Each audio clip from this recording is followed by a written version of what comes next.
야고보서 1장 21절, 21절에서 25절. 그러므로 모든 더러운 것과 넘치는 악을 내버리고 너희 영혼을 능히 구원할 바 마음에 심어진 말씀을 온유함으로 받으라. 너희는 말씀을 행하는 자가 되고 듣기만 하여 자신을 속이는 자가 되지 말라.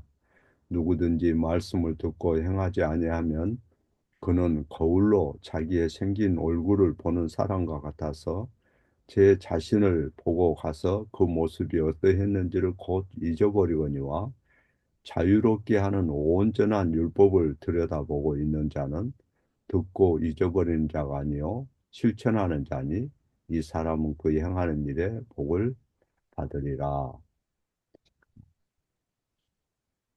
신명기서 4장 보십니다.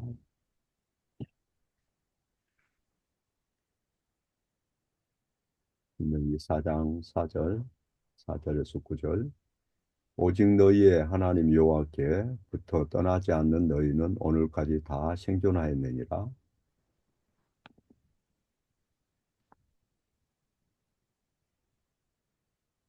내가 나의 하나님 여호와께서 명하신 대로 규례와 법도를 너희에게 가르쳤나니, 이는 너희가 들어가서 기업으로 차지할 땅에서 그대로 행하게 하려 함인즉 너희는 지켜 행하라. 이것이 여러 민족 앞에서 너희의 지혜요 너희의 지식이라. 그들이 모든 규례를 듣고 이르기를 이 큰 나라 사람은 과연 지혜와 지식 있는 백성이로다 하리라. 우리 하나님 여호와께서 우리가 그에게 기도할 때마다 우리에게 가까이 하심과 같이 그 신이 가까이 함을 얻은 큰 나라가 어디 있느냐. 오늘 내가 너에게 선포하는 이 율법과 같이 그 규례와 법도가 공의로운 큰 나라가 어디 있느냐. 오직 너는 스스로 상가며 내 마음을 힘써 지키라. 그리하여 네가 눈으로 본 그 일을 잊어버리지 말라. 네가 생존하는 날 동안에 그 일들이 네 마음에서 떠나지 않도록 조심하라. 너는 그 일들을 네 아들들과 네 손자들에게 알게 하라. 아멘.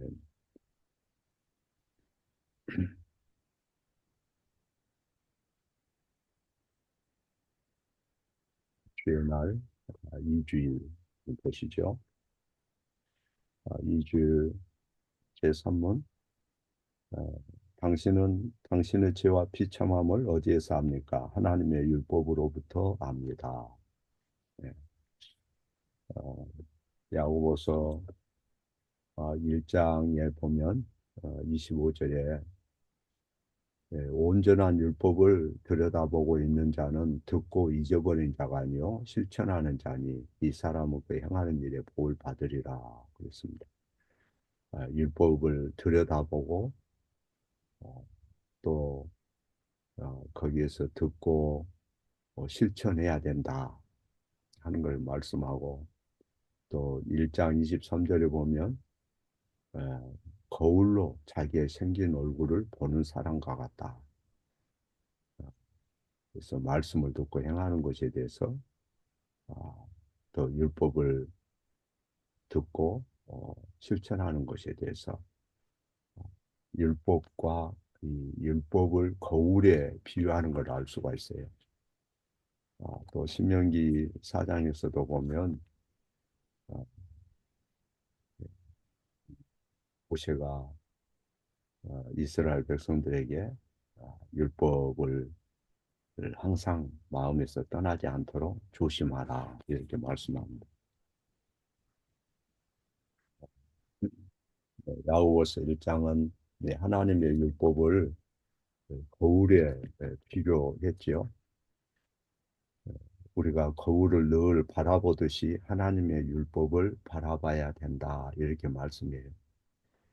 야고보서는 구약이 아니고 신약의 말씀이죠. 신약의 말씀에서 이 야고보가 율법을 강조했어요. 예수님은 산상수훈을 통해서 율법을 강조하셨죠. 또 사도들은 율법을 통해서 복음을 설명하고 또 율법을 가지고 설교를 했죠. 예수 그리스도는 율법을 피하러 오신 것이 아니라 온전케 하기 위해서 오셨죠. 하나님의 율법은 거울처럼 우리의 실수를 보여줍니다. 우리의 결점을 드러냅니다. 우리가 고치고 교정해야 할 것들을 숨김없이 지적을 합니다. 물론 우리는 일요일마다 십계명을 듣습니다. 그러나 하나님의 율법은 일주일 내내 우리 마음에 새겨 있어야 하는 것들이죠. 시편 19편 11절을 보면 주의 종이 그것들로 경계를 받고 그것들을 지킴으로 상이 크미니이다 그랬어요. 율법으로 경계를 받고 지킬 때 상이 크다 그랬어요. 그래서 우리가 하나님의 선물로서 율법을 골똘히 숙고하면 우리 자신이 하나님 앞에 얼마나 제약되고 또 그 죄의 빛을 갚을 수 없는 비참한 상태에 놓여 있는지를 알게 되는 거죠. 그리고 예수 그리스도 앞에 나아가게 되는 거고, 예수 그리스도께서 어떻게 우리를 구속하셨는지 그 진가를 깨닫게 되죠.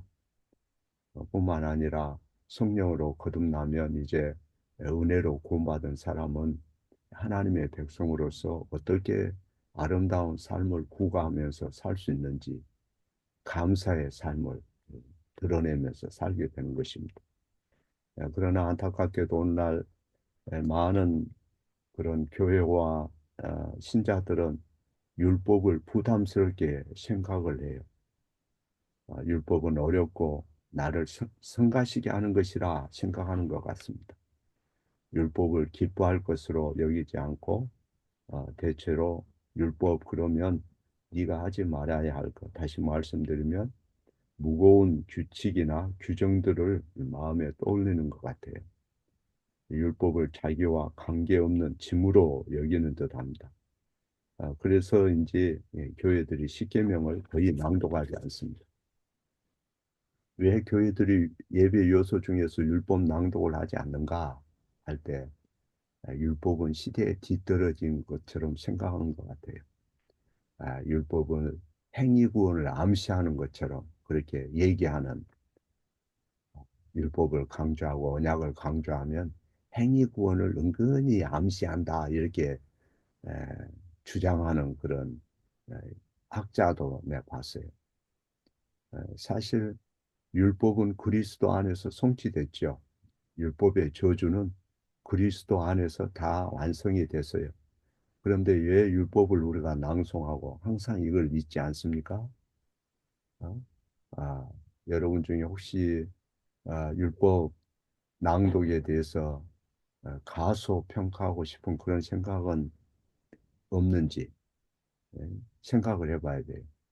율법을 낭독하면 행위구원을 주장하는 거예요. 복음과 율법을 혼합해서 구원받는다는 것을 암시하는 겁니까? 그런 게 아니죠. 이 행위구원을 우리가 암시하기 위해서 율법을 낭송하는 게 아니에요. 우리는 일요일마다 율법 낭독을 하는데 참으로 그 말씀을 마음으로 받아들이면서 낭독하는 그 이유를 우리가 분명하게 마음에 새겨야 됩니다. 그 율법은 실제 무엇을 의미하는가 할 때 모세가 신명기 4장에서 이스라엘이 약속의 땅에 들어가려고 할 때 장차 잊어서는 안 되는 모든 것들 이스라엘이 정체성 있고 색깔 있고 하나님 앞에 바르게 서도록 하기 위해서 그 모든 반드시 에, 잊어버리면 안 되는 것들을 상기시킵니다. 모세가 강조하는 것은 하나님의 백성들이 언약의 율법을 지키고 반드시 그 언약의 율법에 주목하면서 살아야 할 필요성에 대해서 말해요. 그리고 그것을 자녀들에게도 가르치고 손자들에게도 가르치라 그랬어요. 신명기 5장에서는 모세가 십계명을 주는 이유를 두 번째 또 말씀합니다. 당시 이스라엘은 십계명을 모르는 게 아니었어요. 어, 출애굽기 20장부터 십계명은 계속 전속되어 왔고 그들이 그걸 잊어버린 건 아니에요.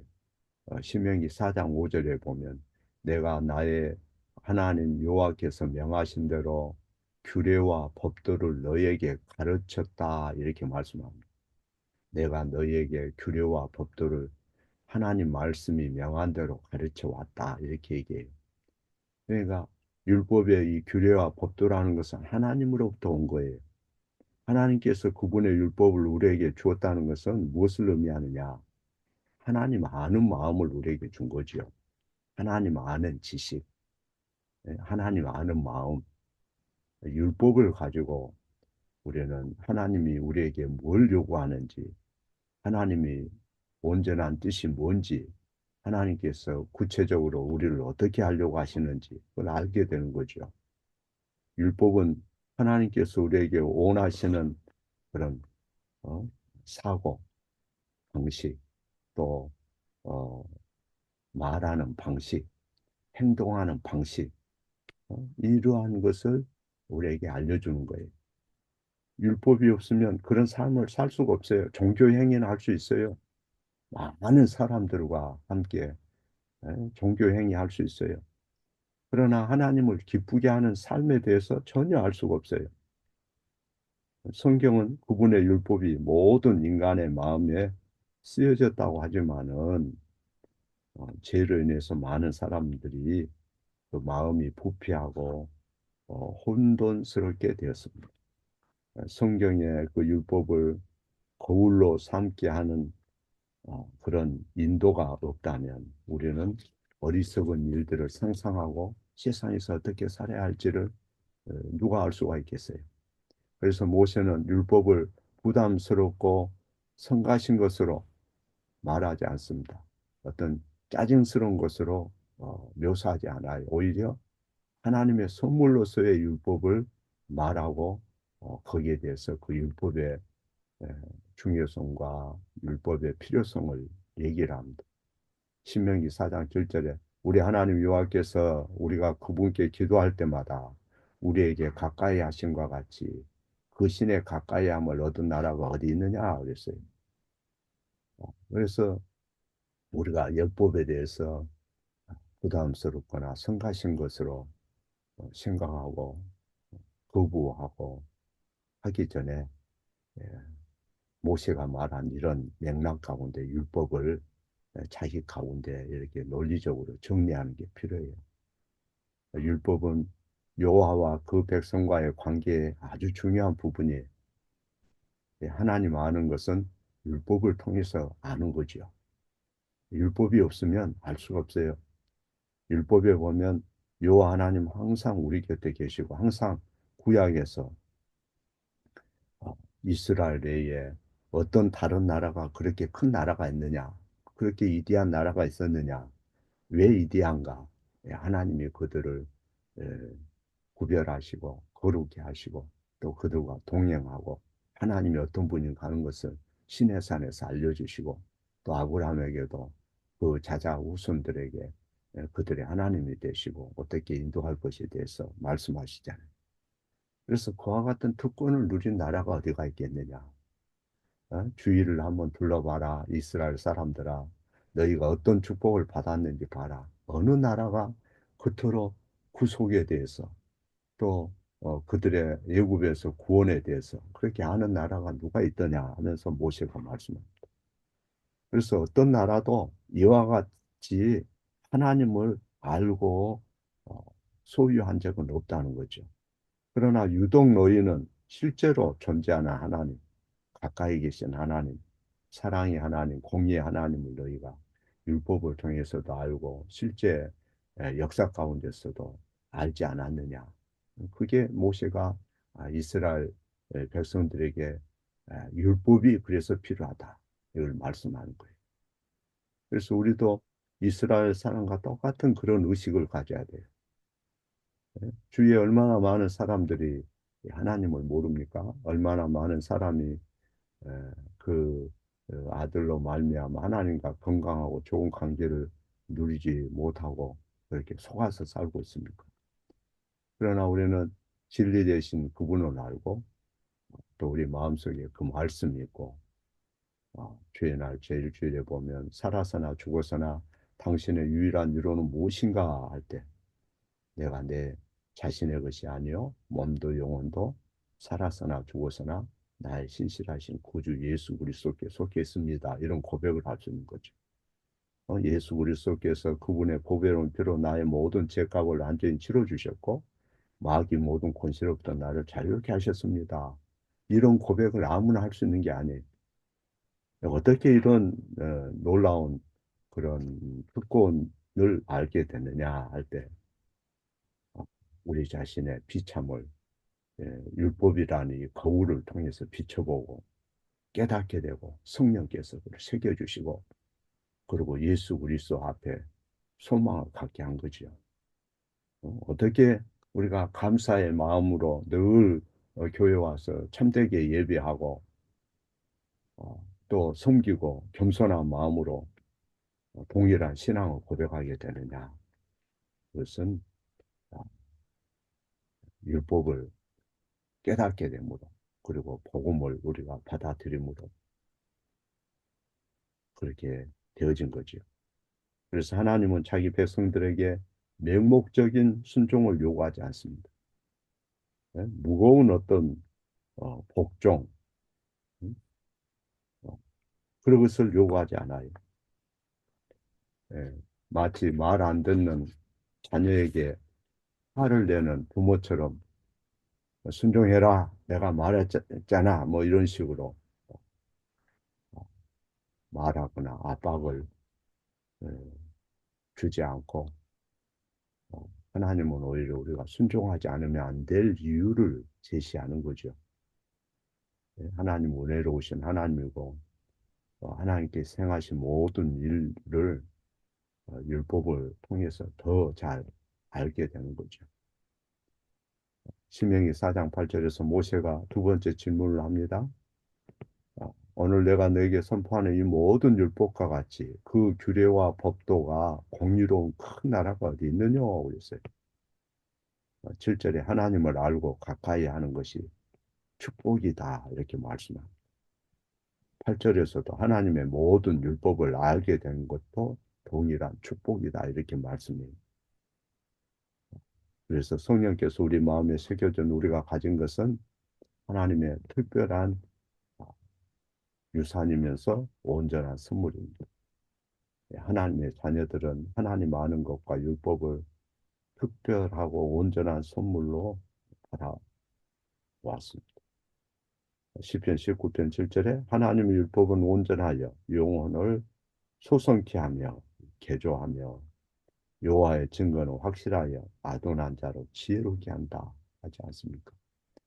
하나님께서 우리에게 어떤 것을 하라고 명할 때마다 그것이 때로는 어려울 수도 있고 도전적이 될 수도 있고 또 어떨 때는 육신의 생각 가운데 우리의 소망을 무너뜨리는 것처럼 보일 때도 있지만은 하나님의 율법은 어, 공평하고 선하다는 걸 알 수 있고 지혜와 교훈의 원천이 되는 거죠.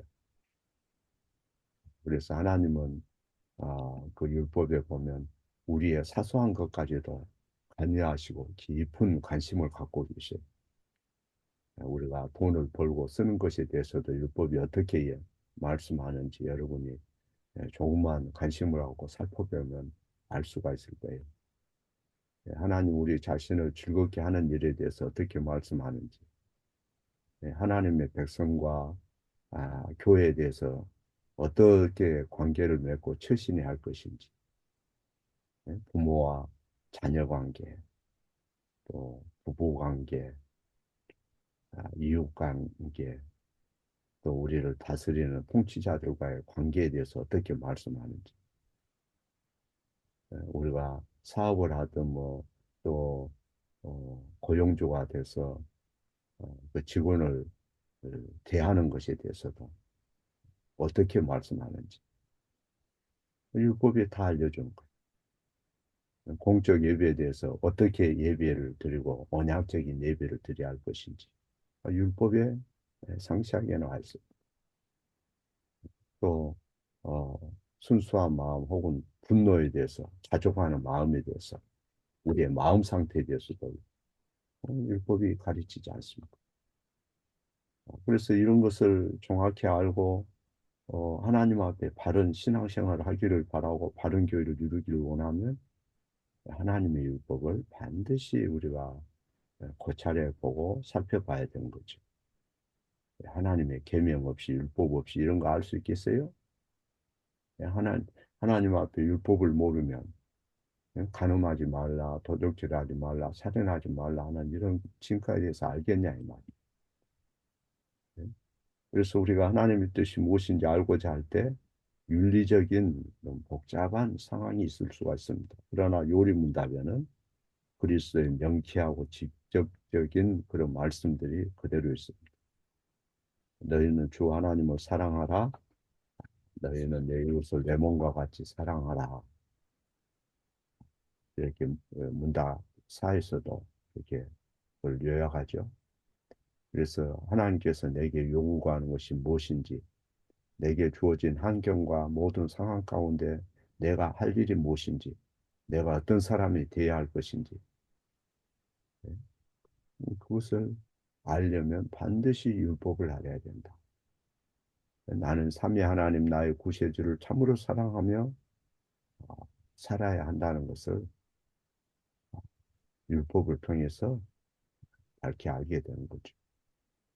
삶 가운데 하나님이 내 주변에 두신 예, 친구나 또 성도들, 자녀들, 이웃에게 어떻게 헌신해야 될 것인지, 또 교회에서 어떻게 행해야 될 것인지, 이러한 것을 율법을 통해서 하나하나 깨닫게 되는 거죠. 그래서 율법이 그 방법을 보여줘요. 그러한 이유 때문에 하나님은 우리 이 마음에 율법을 새기기를 원하시는 거죠. 그 율법을 우리가 매일 사용하고 연구하고 적용하는 것은 하나님께서 우리에게 주신 큰 특권이고 선물이에요. 그걸 부담스럽게 생각하거나 짜증스럽게 생각하면 안 된다 하는 거죠. 하나님 어떤 선물을 주실 때 하나님께서 선행하시는 그런 질문을 주세요. 그것으로 네가 뭐 하려고 그러냐 이렇게 주님은 물으세요. 네가 내가 의도한 대로 율법에서 제시한 대로 그 복을 사용할 수 있겠느냐 물으세요. 그래서 야고보가 말한 것처럼 율법에 대해서 듣기만 하는 자가 아니고 행하는 자가 돼야 된다. 그걸 위해서 우리가 기도하고 투쟁해야 되고 하나님께서 우리에게 바라시는 그 선이 무엇인지 알 수가 있는 거죠.